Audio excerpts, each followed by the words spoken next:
Guys having issue with your neutral switch, Mazda 5 Grand Touring 2015, doesn't start basically on parking lot. On parking, you have to put on the neutral switch, or you're trying to back, reverse, and it doesn't start in 15 seconds or something like that. You got to change neutral switch, guys. So this is it. I bought this at Ozone.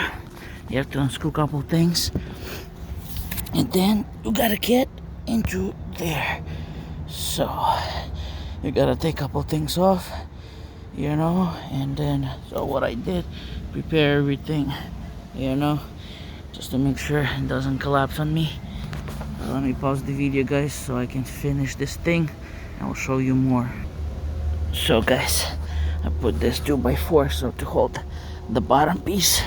Now I'm here, so I need to take this pin, this, okay, make sure you don't move the car. This will break if you move the car. So, and that's the switch I'm talking about.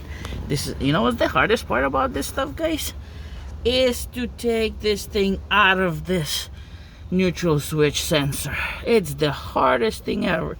This is my second time changing it. Apparently they sold me the wrong one. So if you have a Grand Touring car, make sure you get for Grand Touring, not from Grand. That's what I figured it out. So let me switch it, guys. So I don't think you guys want to see me switching it, so I'm just gonna pause the video, and then I'm gonna repause it when I'll take it off, and then guys, I'll show you stuff. You guys know what the best tool to have? This. So what you put on the bottom and slowly take it out. I don't want it to break it, and just move it aside. Okay, move aside. This 2x4 just moved. Not 2x4, oh, 2x6. Anyways, I'm talking about this thing. Then I need to move this first, then take this too, and then that's what I'm talking about. Do safely, guys, because you don't want to have any issues. It'll cost a lot of money to go to the shop to fix it. Okay, guys, so this is what I'm talking about. Take it off, right? Make sure you remember how you put it back. Don't have anything on the ground laying down there, okay? It's like a known thing for mechanic. It's like, fix your engine, but there's 4 parts left somehow.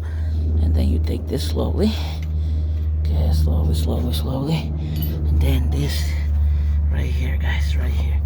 Let's see if I can focus. That's what you need, those tools. So the socket you need for basically for that thing that I just removed is 21.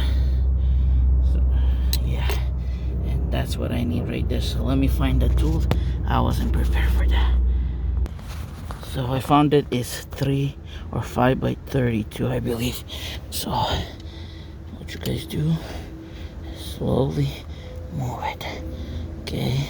If your car was running for some time, okay, it's gonna be hot to touch this stuff. So just wanna let you guys know. Okay, and then once you do it a little bit,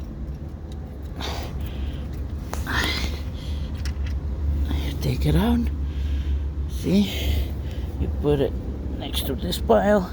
Just remember, guys, remember this. Know where you put your stuff, and then let me see. Oh yeah, I'll probably need to tie this harder next time. So I'm just gonna start it up a little bit, then I'm gonna finish with my arm.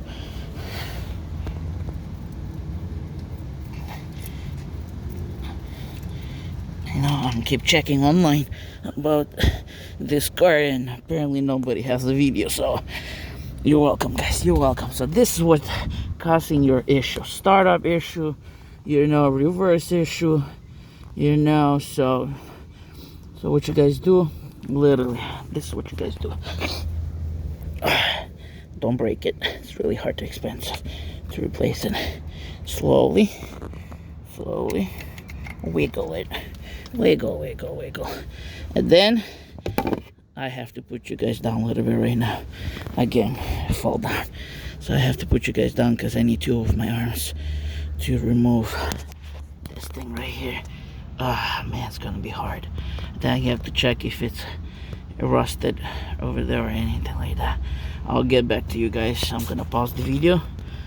So guys, make sure it's fully in. I hope I didn't pinch that cable right there. Fully in. Then you put the two bolts together, the three bolts together, and you put that thing on. And all set.